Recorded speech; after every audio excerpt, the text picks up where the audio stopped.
Let's ask the easy question first. Does Alberta punch above its weight when it comes to baseball in Canada? I will say that it is growing. I will say that we are now starting to get into the conversation with the Ontario, with the BC, with the Quebec. Welcome to episode 249 of Alberta Dugout Stories, the podcast. I'm Joe McFarland. The big news of the week is around the Olympics, and baseball and softball will be returning to the fold for the 2028 games in Los Angeles. Now, baseball was an Olympic sport from 1996 to 2008 and made a brief return in 2020, but will not be a part of the 2024 games in Paris. Canada did send teams to the Olympics in 1984 and 1988 when baseball was a demonstration sport, and then earned spots at the 04 and 08 games, so it'll be interesting to see how the roster takes form over the next 4-ish years. In other news, after 9 years with the Cincinnati Reds organization, Dogs Academy product Alejo Lopez is on the move. The utility man announced on Instagram that he elected free agency October 2nd and has signed on with the Atlanta Braves. The junior national team continues its Dominican Fall Instructional League tour. The 9-day trek wraps up on Saturday. Hopefully you're listening to this before October 21st. If not, the teams faced 11 MLB prospects teams, including the Blue Jays, Red Sox, Cardinals, and Padres, among others.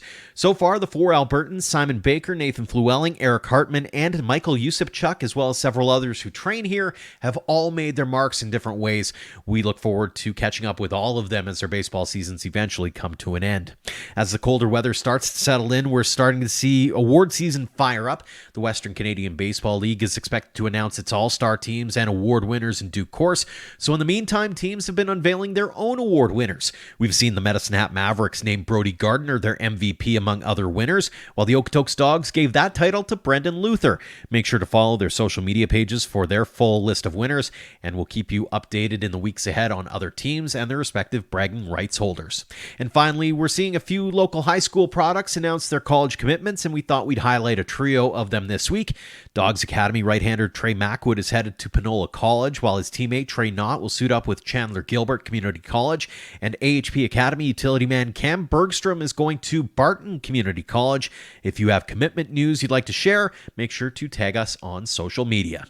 All right, a bit of a different episode this week as it is going to be less guest-driven, although we will get to one in very short order.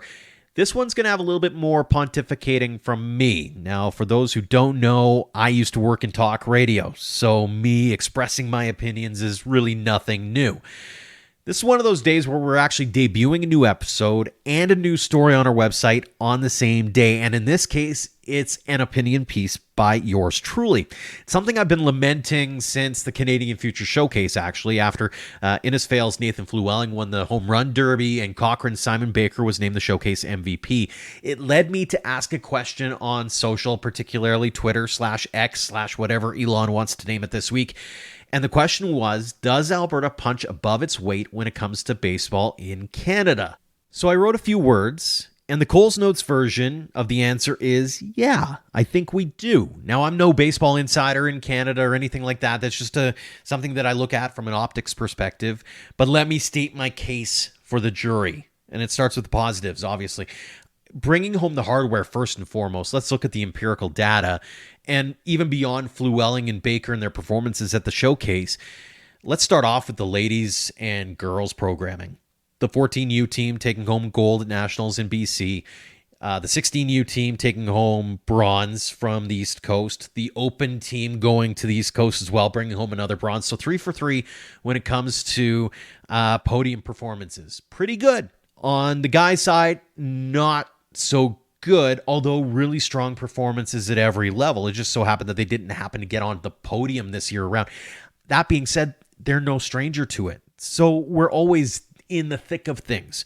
And when you think about Canada and powerhouses, obviously the conversation is going to go around BC, Ontario, sometimes Quebec, but Alberta's right there. We're right on the brink. What do we got to do to get there becomes a question. We'll get to that in just a second. A few of the other positives that I had to take a look at. Let's talk about the growth of the game here in this province for a second. We've always heard some overarching numbers, and we're always on that upward tick. But when you hear stories like Josh Bishop shared on episode 242 from Sherwood Park saying they've eclipsed 1,000 athletes, that's pretty impressive. And when you look across the board, I mean, not every community association seeing massive growth by any stretch, but a good majority of them, I would say, are. That's a good sign.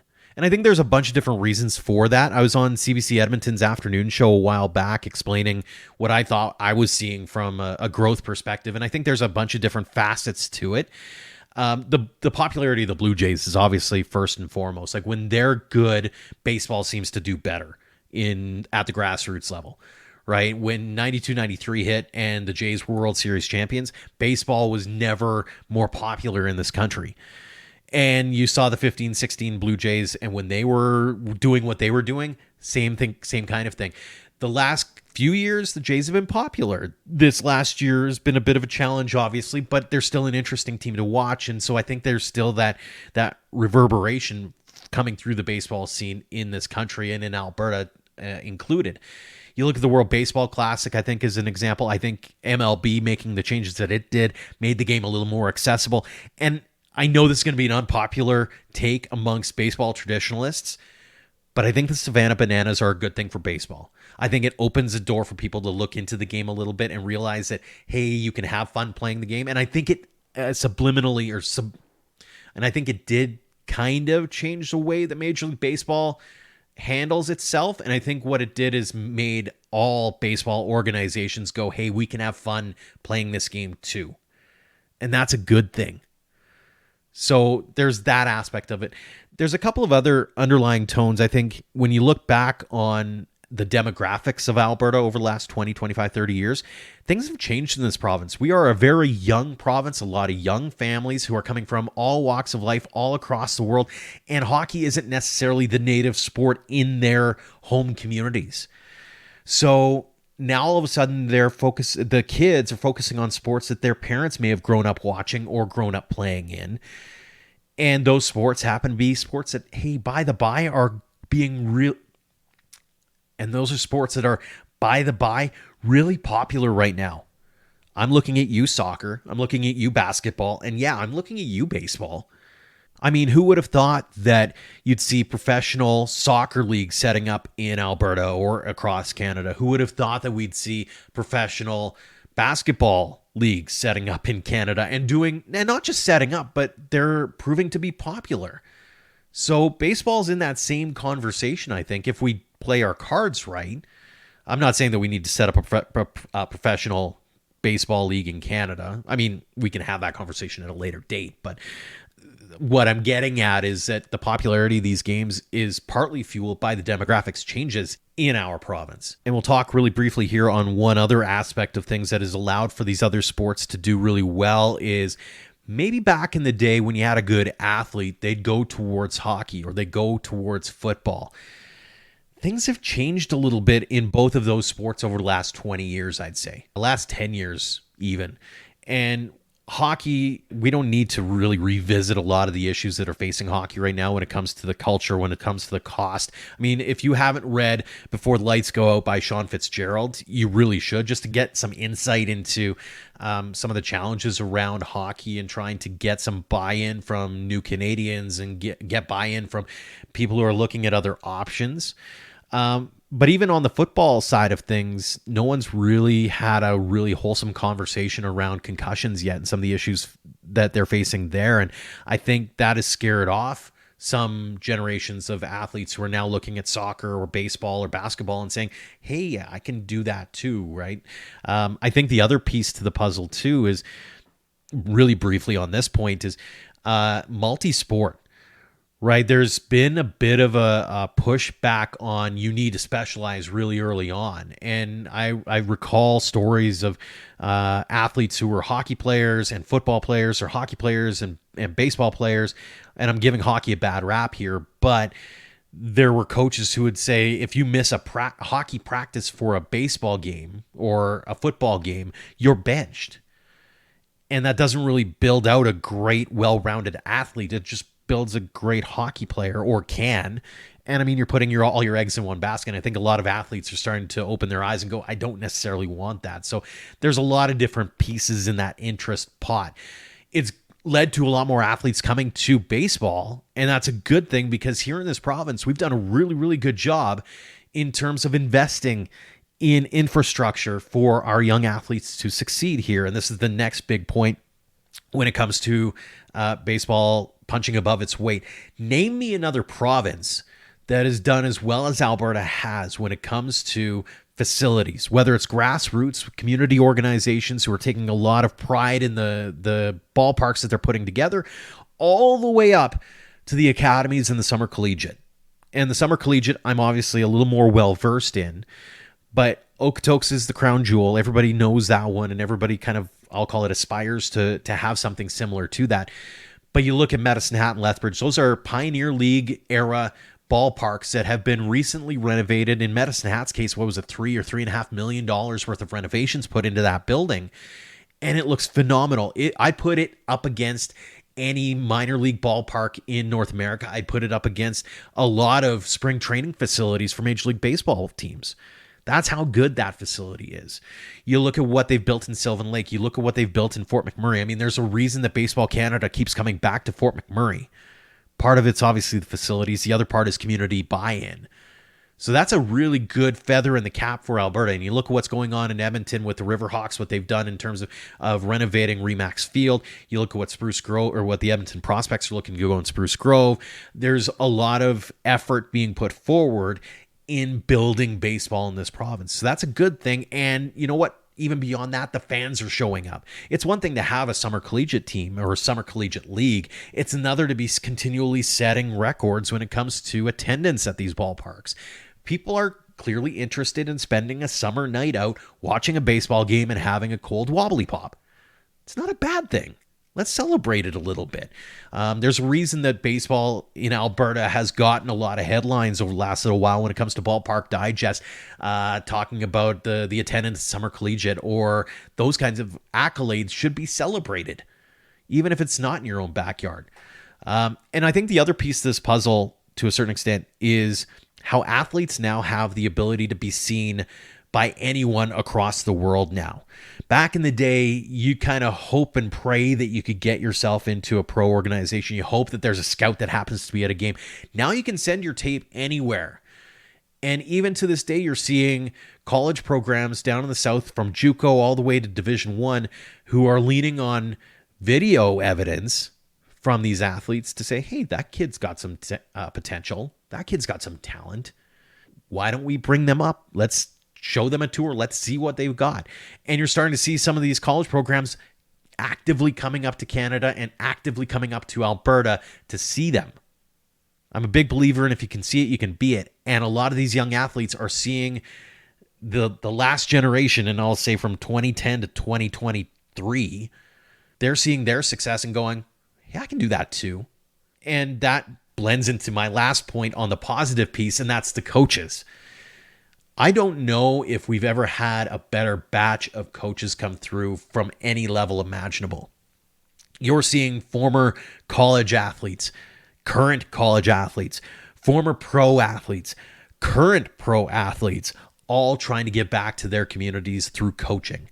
I mean, you just need to look at the last few years of college baseball players who get drafted by MLB teams, who are coming back during their winters and offering up their resources to their former programs, right? You look at Eric Sabrowski and what he's doing at AHP Academy. You look at what Gavin Logan's doing at Dogs Academy. You look at what Matt Kootenay's doing by coming back and helping out Jason Chatwood at St. Joe's in Red Deer.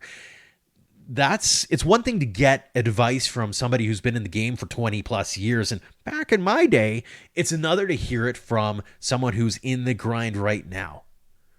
It's going to be really impactful for those kids in the short term and also the long term to realize that they too can reach for the stars when it comes to baseball. So there's a lot of really cool, positive vibes following baseball in this province. Now, that all being said, that doesn't mean there aren't warts. That doesn't mean that through this monologue, I'm not going to include a couple of things that we can work on as a baseball community in this province. And I'm going to start off with probably the low-hanging fruit, and maybe something that not a lot of people like to talk about, but I'm going to bring it up, and we're going to chat with John Milton in just a little bit about this, is I'll call it the fractured umbrella for baseball in this province.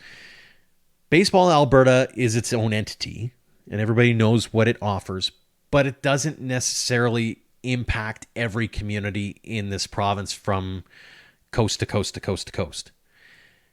You have American Legion ball being played in Lethbridge and Medicine Hat as an example. You have Little League having a presence in Lethbridge, Medicine Hat, Calgary as an example. You have Cal Ripken and Babe Ruth baseball being played in Calgary as an example. There's a few different sort of organizations that don't necessarily operate under the Baseball Alberta umbrella to go along with the academies who have their own sort of ideas and ideologies about how they want to operate, whether it be under the Baseball Alberta umbrella or the Baseball Canada umbrella or another umbrella altogether or their own entity. And maybe it works, but does it? And I don't know the answer to this, and I don't want to pretend like I know a lot of the history behind what led each community association to go in this direction or that direction or the other. And by no means do I mean to say anything in the next few seconds here that I don't want to diminish the work that's being done. But I wonder if it was a more unified front, if we'd see a stronger product at the end of the day. And I'll use this as the example. Alberta has only had 2 teams represent Canada at the Little League World Series in Williamsport. One was 1977 in Lethbridge. The other was 2001 in Calgary. It's not for lack of trying, but you only have a few communities that are being represented from an Alberta perspective in those Canadian championships because Baseball Alberta programs don't play under the Little League rules, which is fine. I'm not saying one way or the other is better. I'm just saying that is it conceivable that a St. Albert team could potentially be a Canadian representative at the Little League World Series? I think so. Conversely, could a team from Medicine Hat or Lethbridge win a Baseball Alberta championship and represent Alberta at a Baseball Canada championship? 100% I think that could happen too. Do they need to be married? Do they need to be all under one umbrella? I don't know. I just wonder if, are we seeing the best versus the best in these different age groups just because we've been doing things a certain way and a certain way for so long? Again, not throwing any one program under the bus, but wanting to have that civil conversation about how we move the game forward. The other part of me wonders a little bit when it comes to like provincial best teams. Do athletes get overlooked because they don't take part in a certain umbrella organization? I don't know the answer to that. I hope it doesn't happen. I hope that we are getting the best of the best and they are all being invited to these camps and being invited to these showcases, et cetera, et cetera. But I'm worried a little bit that if we continue to bury our heads in the sands and pretend that other programs and other umbrellas don't exist in this province, that we might be missing out on opportunities to really showcase the best of the best in this province. I'm happy to hear your feedback on that and how we move the bar and move the needle forward so we are continuing this path towards being a powerhouse of baseball in this country. It's just a matter of, hey, let's have that conversation instead of just kind of, like I said, burying our heads in the sand. Final point here, and I know we're a modest bunch as Albertans. I know that we don't like to pound our chests and say, hey, look at how awesome we are. But when baseball is as popular as it is right now, and as great of things as happening in so many different places at so many different levels in this province, we should, as a collective community in Alberta, celebrate our successes a little bit more. And whether it's through dugout stories, and we really try to, but I feel like we're just scratching the surface a lot of the time. You hear me say that all the time on this podcast, like, hey, we're just scratching the surface of understanding some of these things. But we really are. It's imperative that we as a community, as we as a province, really celebrate those successes and we really boost each other up, even if they don't happen to be under the umbrella that we choose. Is it a good thing to have, for example, Baseball Alberta celebrate when a team from Medicine Hat becomes the Little League World Series Canada representative?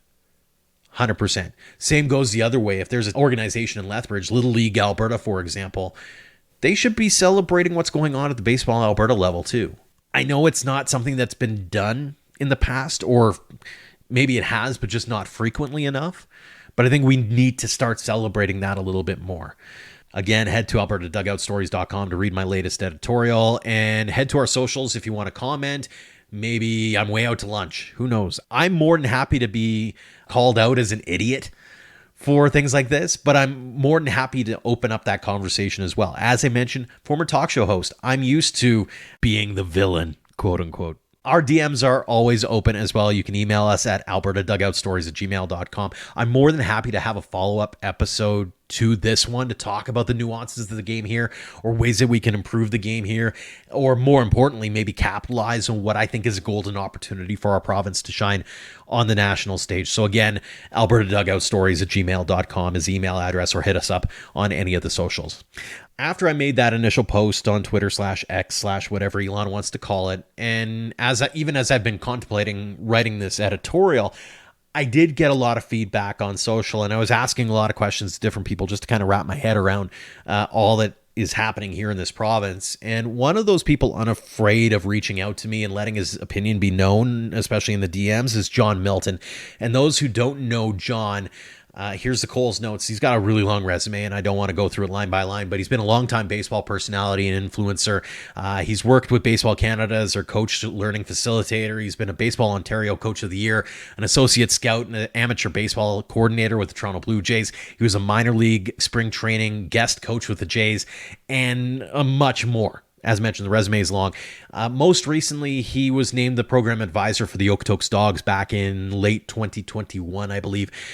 He still travels frequently. He still has a lot of conversations with a lot of different people from all across this country and, frankly, all across North America when it comes to baseball. And sees more baseball than I could ever imagine, and is always singing the praises of what's going on in this province, and has given me all kinds of data points and that kind of thing. So I really wanted to have him on to maybe provide us with some insight and some experience and some thoughts on what he's hearing at the ground level as well when it comes to baseball in Alberta. So it's time for me to shut up and let John speak for himself a little bit. John, welcome to the show. Thanks for joining us. Yeah, thank you, Joe. It's a pleasure to be on Alberta Dugout Stories. Let's ask the easy question first. Does Alberta punch above its weight when it comes to baseball in Canada? I will say that it is growing. And I will say that we are now starting to get into the conversation with the Ontario, with the BC, with the Quebec. It used to be, you would get to a Canada Cup or a Baseball Canada Championship, and that was the first thing that you would do, look at the schedule and look at the pools and who are you playing? Are you playing BC, Quebec, or Alberta? I mean, BC, Quebec, or Ontario? And you'd always think that was a heavy game. You got to throw Alberta in there now. I think we're starting to see that, and it's something that's going to continue to grow. I think with the academy structures that we have. Mm-hmm. You've got a lot of background in the game, and you've seen the game for a while now. What's changed for this province in your eyes? I think it's facilities and coaching. I think that's two of the biggest things that I see that are growing and helping the game. At all levels. So, I take the facilities and, again, I'm going to speak partially about, Okotoks and I don't think there's any other facility in Canada that can come up close to what we offer in Okotoks, but also look at, what there is in Fort McMurray. And I look at what's, out in Lethbridge with Vauxhall, and I look at what's going on in Sherwood Park. The facilities are outstanding in Alberta. And I think combine that with the coaching, so that's now players coming back into the, that played, that are coming back now in the coach. Look at somebody, even, you look at Saskatchewan without Andrew Albert's coming back to coach in the WCBL. But that's what you're starting to see now. You're starting to see, the level of coaching and the facilities making that player, taking them to the next step. And that's really why we're seeing the success. How important has it been for some of the other X factors? And I mentioned it in my post is things like whether it's the perceptions around hockey and football, with whether it be the culture of hockey or the cost of hockey or the concussions of football, that kind of thing. You look at the Blue Jays and when they're popular, it seems like the game gets popular again at the grassroots. How important is that in terms of being able to capitalize on that when you look at what other provinces have done in the past? Yeah, I mean, we've always seen a correlation, a couple of correlations. One, a correlation with the Blue Jays. Obviously, when the Blue Jays do better, we get more participation. We also see it kind of on the flip side in terms of soccer. When there's a World Cup on, generally the next year, if you can stay flat in terms of your registration levels, that's a good year for you because you generally see a little bit of a dip. I do see now with, in 2028, baseball and softball going back in the Olympics. I think that's going to be huge. But I also think the Blue Jay brand and the growth of that. But I also throw one kicker in that not people really don't talk about in Alberta is the growth of the WCBL. I think, we've seen some kind of attendance jumps all through the league. And I think, if we can get kids to the game, then that's going to be their introduction to want to be the next person that's playing for, the Okotoks Dogs or the Fort McMurray Giants. That's what we want to do. We want to, have a vehicle to drive locally too. And, I think that's going to be one of the biggest things going forward. From a local perspective, I'm a big believer in if you can see it, you can be it. And I think that when you see all these young athletes from this province or from around Canada coming to this province and realizing that, hey, I can go and play college baseball, whether it's JUCO or Division I, anything in between, that's a pretty big thing that you can kind of hang your hat on, isn't it? Absolutely. I see, I see, every day, a player from Alberta, going to a U.S. school or UBC, and that's a huge accomplishment. And again, I agree. If you can see it, you can be it. And in my old hometown in Ontario, Brampton, that's really what happened there is that they started seeing guys, Zach Pop or players like that have made it and have gone on whether the college route or the pro route, and really that's allowed them to have some great registration numbers. And I remember going back into the 80s and even in the 90s, especially 92, 93, Brampton's population was just over 100,000. They had 4,000 children playing baseball. Wow. 4,000. So, I think that's where we're going to see Alberta go. I think it's going to explode, to be quite frank. Mm-hmm. When you look at Alberta and you say that word explode, and I mean you look at Sherwood Park as an example. We had Josh Bishop on from Sherwood Park a while back saying they eclipsed 1,000 registered athletes this last year, first time that they've ever done that. But you see that in a bunch of different communities. Are there lessons to be learned from Ontario that Alberta should be kind of paying attention to make sure that we don't kind of repeat history? Oh, absolutely. And I think, the one thing that I think Alberta really needs to do is come together. We need to not be fractured. We all need to work together for what's best for baseball in the province. And that's embracing, the academy structure. I think Baseball Alberta needs to have needs to recognize the academy structure and how they do things. I'm not forgetting about local baseball because I think that's a critical part of the game. But there's definitely that we need to embrace all levels of baseball and all levels of players. Where in Ontario, we kind of back in I'm going to say in the late 80s, early 90s, we didn't really, recognize, we'll call it the elite. I'm not a big fan of using that word because a lot of times the players are not elite. but I'll call alternative programs. Um, Ontario kind of buried their head and didn't really recognize it. And all of a sudden now it's been an explosion. That's where they're, it's really exploded is in the alternative programs. And, to a point where it's hurt some locals.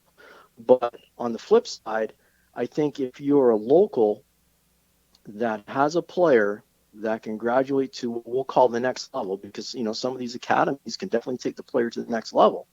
We should be proud of that, and that should be a feather in your cap and a feather to coaches that have coached these young boys and young girls, through the 7U, 8U, 9U, 10U, those types of levels. I think we need to say, hey, great job. Now we're going to push them off to somebody that can definitely help them even more and get them to that next level or wherever their desire is to go. Mm-hmm.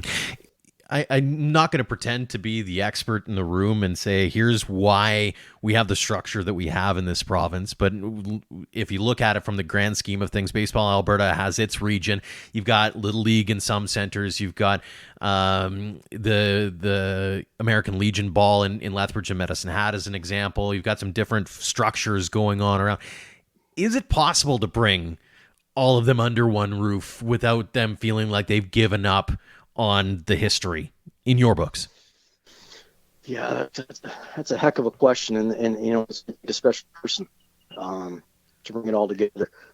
But I think it's we talk about let's get the adults in the room, and I think we need to have the adults in the room, and I think we need to have baseball people in the room, and I think if we can do that, and we can all look for what's best for baseball, not best for your own personal business or your own local. What may work in, Olds may not work in Fort Mac.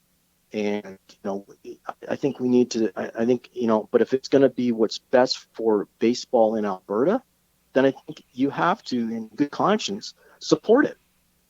And that's where I think we struggle in, and it's not just Alberta. It's to me, quite frankly, it's youth sports in general. Mm-hmm. But yeah, absolutely. If we could bring everybody to the table, and you can still have your own identities, but we need to have a general, when we say Baseball Alberta, that encompasses everything that is, if there's a round ball that's the same size as a baseball, then that's part of Baseball Alberta. One of the things that I've kind of taken away from being in this province for 40 years now, ever since I was born, is we're a modest bunch. We don't like celebrating ourselves a whole heck of a lot. We kind of go, yay, we did a great job. Let's move on. Do we need to take a little bit of time to celebrate ourselves a little bit more and focus less on, I'll call it what divides us, but some of the differences that we have? Because there seems to be this, I'll call it undertone of, oh yeah, they're okay. They did, they may have won a championship, but we've done the same thing too, right? Like there's sort of that, I'll call it resentment maybe. Give us your vantage point as somebody who's relatively new to the Alberta scene. Yeah, I mean, it's, I joke that, with friends of mine that, I say that the Okotoks Dogs are viewed as the New York Yankees. Mm-hmm. And, it's almost like we're kind of I'm not going to, hate's kind of a strong word, but we're the most, disliked bunch at times. And, yeah, I to be honest, I just don't get it. And I honestly believe that you're correct. We need to celebrate. We need to celebrate our successes, and we need to learn from our failures. And if we learn from our failures, then you know what? We will have those successes. So, if, I look at a player, like Simon Baker right now. I look at two of the hottest hitters right now in baseball in Canada. We're talking Simon Baker and Leo Cote. Mm-hmm. Those are two of the hottest hitters. And where do they come from? Alberta. So, we need to celebrate that, because if we can celebrate that, going back to your point of how do we grow the game, that's going to allow us to grow the game. More that we can, that people can see kids that they see on the field that are out there on a Tuesday night or a Thursday night having the success that they are, that are playing with the national team, that are having success. on a major league field, in Toronto. Um, that's just going to grow the game. So, that's kind of where I see us going. Mhm. We've talked about what we're doing well. We've talked about what we can do better. What do you think's missing? You and I talked off air a little bit about, some of the things that we could do more of. I look at it. I would love to see a day. I've mused about this before. Is a day where, kind of like the Canadian Future Showcase, only the Alberta Future Showcase. Let's bring North versus South. I know we have it in high school football as an example. It's the Senior Bowl, grade 12. You look forward to it because you know you've got that opportunity to put yourself on a big league. In most cases, it was either McMahon Stadium or Commonwealth in Edmonton. Alberta should have something like that. Like, let's pit North versus South and let's just have fun with it. What do you think we need, event-wise or logistics-wise or facility-wise, to maybe take us that next level? There's certainly events that could be held, and we do a pretty good job so far. In terms, I look at what's going on for back in terms of some of the baseball Canada championships that are being held there. But again, I go back to, we have some of the best facilities in Canada, but we don't really have an event that is a feature event for Canada. And that's where we need to get, something where we have, like they have in BC with Best of the West. We need to have something. We need to have something that's going to bring not just the Alberta teams, okay, together and to kind of, and let me say, I do like your idea of North versus South. I think that's a great start. But I think if we have, a big event that's going to attract, teams from Saskatchewan, from BC, from all over Canada, if we can do that, that's not only going to, help baseball grow in Alberta, but, you look at the kind of you look at the bigger picture too. Now all of a sudden you're starting to help, local businesses and things like that in terms of on the financial side. But I think that's where it's going to grow the game, and people are going to start to stand up, because I think a lot of people don't understand how great the facilities are in Alberta. And again, this is coming from a guy that was in Ontario and has seen things there and seen things across the country.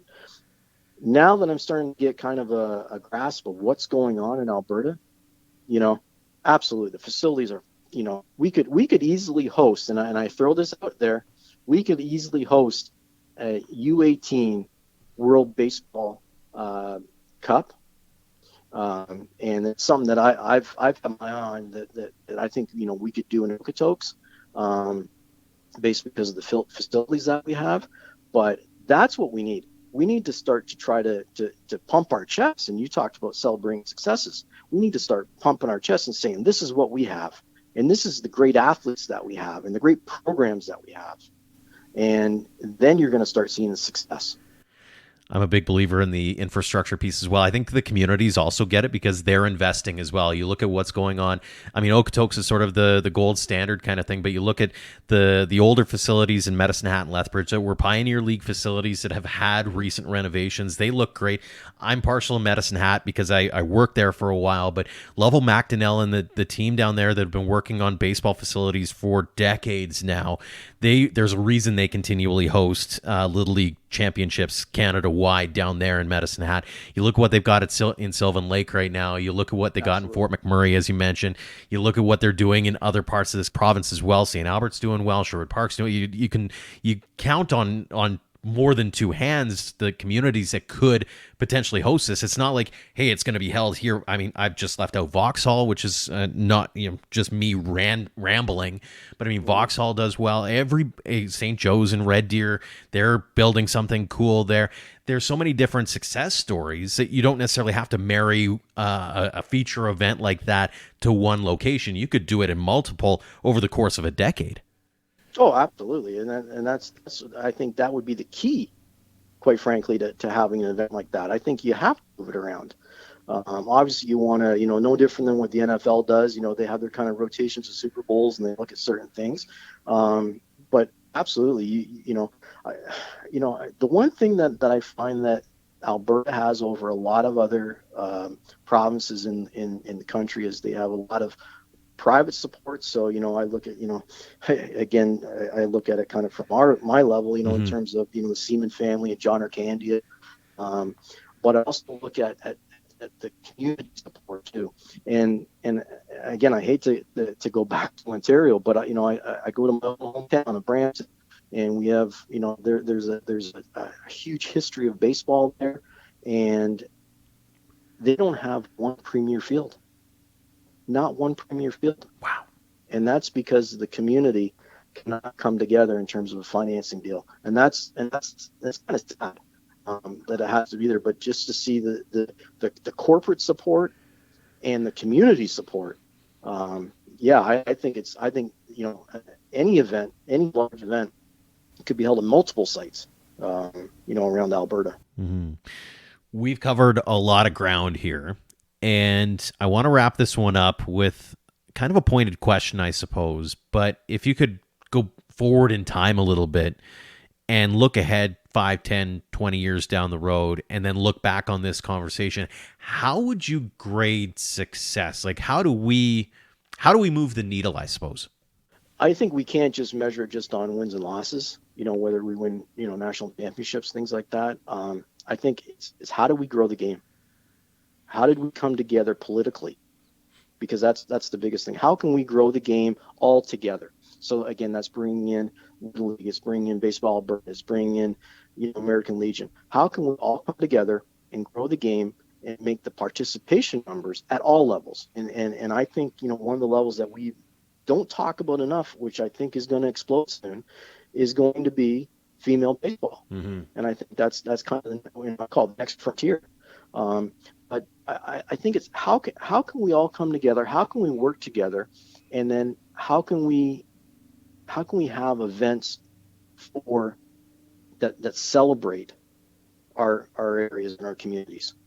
And I think if we can have those, if we can have those events, and we can bring in people, and again, I think we need to not just think about just, how do we get a player to go, from, Sylvan Lake to go play for Vauxhall. Like, we've got now a lot of players that are from out of province coming to Alberta. Why is that?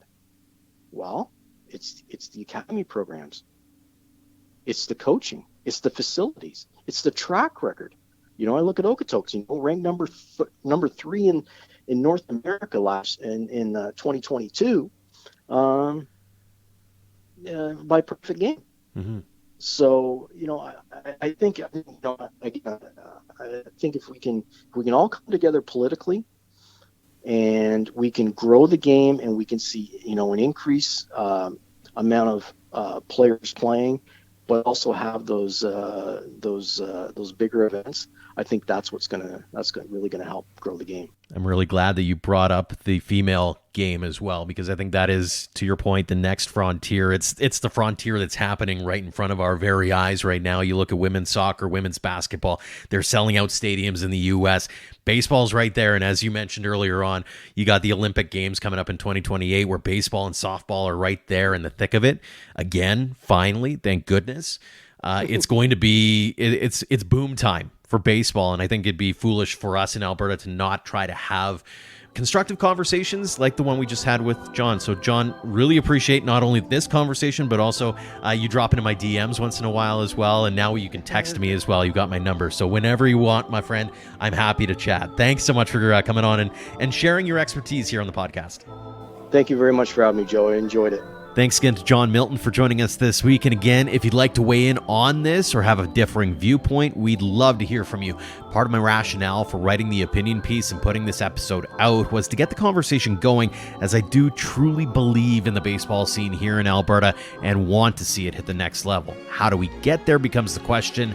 And really the answer is it's up to all of us. A tip of the cap to our Platinum supporters for all they do for us and for baseball in Alberta. The Okotoks Dogs and AHP Academy have been phenomenal partners in helping us tell the game stories in our province. A shout out as well to our gold, silver, and bronze sponsors as well. Learn all about them at albertadugoutstories.com/supporters.